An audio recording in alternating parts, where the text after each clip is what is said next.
आज हम बात करेंगे इलाहाबाद हाई कोर्ट में एक एप्लीकेशन 482(3)25 डोरी प्रोविशन एक्ट के बारे में फ़ाइल की गई थी और उसमें एलिगेशन ये था कि दहेज लिया गया। लड़की के पक्ष वालों का ये कहना था कि दहेज लिया है, लड़के के पक्ष वालों का कहना था कि दहेज नहीं लिया है, न दिया है। यानी दोनों तरफ से डिस्प्यूट था, दोनों पक्ष की तरफ से। ये केस है Ankit Singh and 3 others versus state of Uttar Pradesh, application 482 CRPC number 10631 2024, जिसमें ऑनरेबल इलाहाबाद हाई कोर्ट ने एक डिटेल ऑर्डर पास किया है। ऑर्डर डेटेड इसमें मेंशन है, ऑर्डर डेट है 8/5/2024, जिसमें ऑनरेबल इलाहाबाद हाई कोर्ट ने कहा है कि डॉरी प्रोविशन एक्ट 1961 के तहत जो भी दान, दहेज या प्रेजेंस या उपहार, जैसे भी आप समझे उसको, कि जो भी उपहार स्वरूप लड़की की तरफ से लड़के को दी जाती है या लड़के के तरफ से लड़की को दी जाती है, दोनों तरफ से दी गई गिफ्ट या प्रेजेंट, उसको रजिस्ट्रेशन करने के लिए मैंडेटरी किया है। और इलाहाबाद हाई कोर्ट ने 8/5/2024 के जजमेंट से honourable justice Vikram D Chauhan, जो इलाहाबाद में बैठते हैं, और उनके ज़रिए से एक पहला ऐतिहासिक जजमेंट पास किया गया है। अभी तक हम लोग वकालत में देख रहे थे कि सिंपली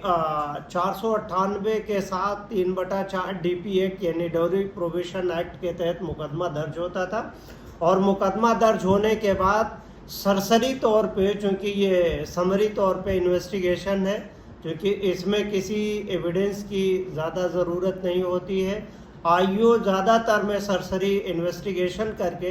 चार्जशीट फाइल कर देता है, और चार्जशीट फाइल करने के बाद ज़्यादातर मामलों में ट्रायल शुरू हो जाता है, और ट्रायल 10 साल 15 साल चलता है। अल्टीमेटली इसमें जाकर के कंप्रोमाइज़ पे मैटर ख़त्म हो जाता है या मीडिएशन के थ्रू मैटर शॉर्ट आउट होता है। तो इलाहाबाद हाई कोर्ट के ऑनरेबल जस्टिस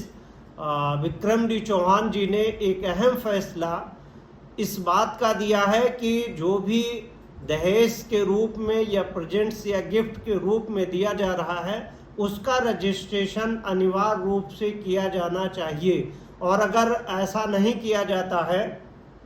तो एक्विजिशन के समय या डिस्प्यूट के समय ये नहीं माना जाएगा कि इन्होंने ये दिया है या ये नहीं दिया है, क्योंकि ऑनरेबल कोर्ट ने ये भी कहा कि अदालत साक्ष्य और तथ्यों और परिस्थितियों के अनुसार चलती है, और जब लड़की के पक्ष की तरफ से कोई भी एविडेंस नहीं दिया जाता है, और बहुत से मामलों में ऐसा होता है कि सरसरी तौर पे एक लिस्ट बना ली जाती है जिसमें कॉलम वाइज चीज़ें लिख ली जाती हैं, हालांकि वो लिस्ट किसी भी अथॉरिटी के ज़रिए से अप्रूव्ड नहीं होता है। हालांकि अगर देखा जाए तो डॉरी प्रोविशन एक्ट 1961 का सेक्शन 3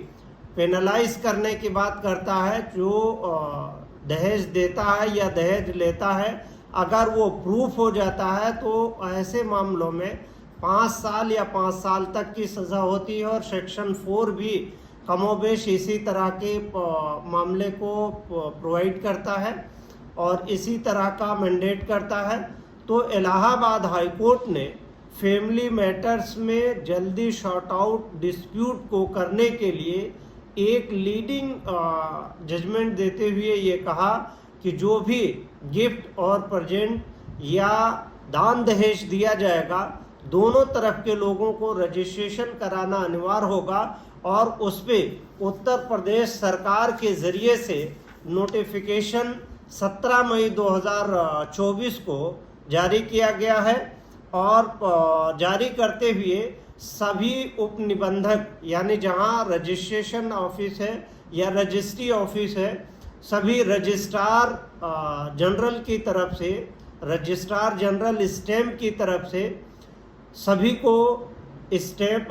DM, SDM, तहसीलदार, तमाम लोगों को उसको सर्कुलेट करते हुए कहा गया है। स्पेशली रजिस्ट्री ऑफिस को कहा गया है कि जो भी इस तरह के मामलात आते हैं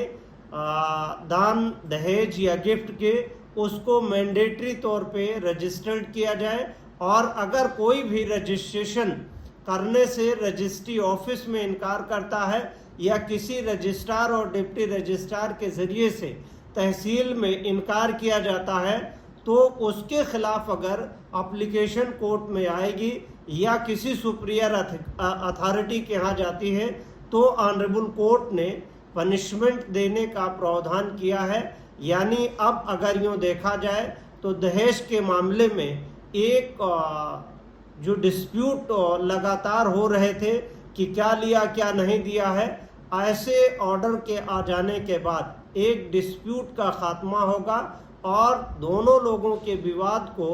जल्द निपटारा करने के लिए एक अच्छा सर्कुलर स्टेट गवर्नमेंट के ज़रिए से भी जारी की गई है। हालांकि अभी इस ऑर्डर का इफेक्ट ग्राउंड लेवल और ज़मीनी लेवल पे कितना होता है ये देखने की बात होगी। हालांकि अगर ऑल ओवर देखा जाए तो ये जजमेंट बहुत अच्छा है और पब्लिक यानी जनहित में ये जजमेंट बहुत अच्छा है और इसे आम तौर पे बताना चाहिए, पब्लिक को अवेयर होना चाहिए और इस जजमेंट को मीडिया के थ्रू सर्कुलेट होना चाहिए। जजमेंट बहुत सारे आते जाते हैं और बहुत सारे जजमेंट ऐसे भी होते हैं जिनका प्रचार प्रसार और पब्लिकेशन ना हो जाने की वजह से ज़्यादातर वो लीगल लुमिनरीज के बीच में रह जाता है। हालांकि ये एक ऐसा जजमेंट है जिसे पब्लिक के बीच में जाना चाहिए, पब्लिक के रूप में प्रचार प्रसार होना चाहिए, इसे गवर्नमेंट को ऐड देना चाहिए और ऐड के ज़रिए से एडवर्टाइज करना चाहिए ताकि लोगों के बीच में जो फैमिली डिस्प्यूट है ज़्यादा दिनों तक ना चले और वो जल्द से जल्द यानी समयबद्ध शीघ्रता निस्तारित हो सके।